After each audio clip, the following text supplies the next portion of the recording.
আমার ওম প্রকাশদার কাছে প্রশ্ন হচ্ছে নির্বাচনে জয়ী হলে এই ফেয়ার ইলেকশন যদি হতো এই মুহূর্তে ভূমিকম্প হচ্ছে আমরা অনুভব করছি ভূমিকম্প হচ্ছে কলকাতায় কলকাতায় ভূমিকম্প হচ্ছে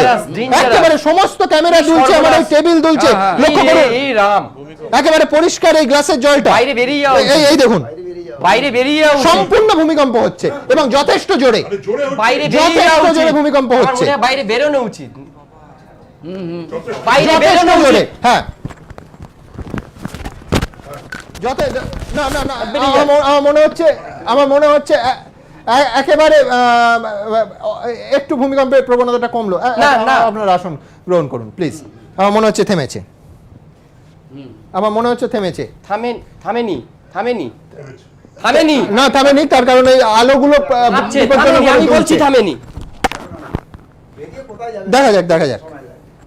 আমরা একটু সময় নিই থামেনি 2 মিনিট ধরে এই কম্পন চলে বুঝতেই পাচ্ছিলেন যে এই স্টুডিওতে আমরা সবাই লাইভ অনুষ্ঠান করছিলাম আমরা উঠে দাঁড়ালাম এবং গোটা এই স্টুডিওর যাবতীয় লাইটস একেবারে 2 মিনিটেরও বেশি সময় ধরে নড়তে লাগলো এবং বিজনই ইনফ্যাক্ট ক্রাইসিস কলটা প্রথম তোলে যে আমাদের বেরোনো উচিত তবে শেষ পর্যন্ত এই স্টুডিওর ভেতরেই অপেক্ষা যাক ভীষণ ভয় পেয়ে গেছে হ্যাঁ নির্বাচনের ছবি দেখে বিজন ভয় পায়নি কিন্তু ভূমিকম্পে বিজন ভয় পেয়েছে বলে নিজেই স্বীকার করছে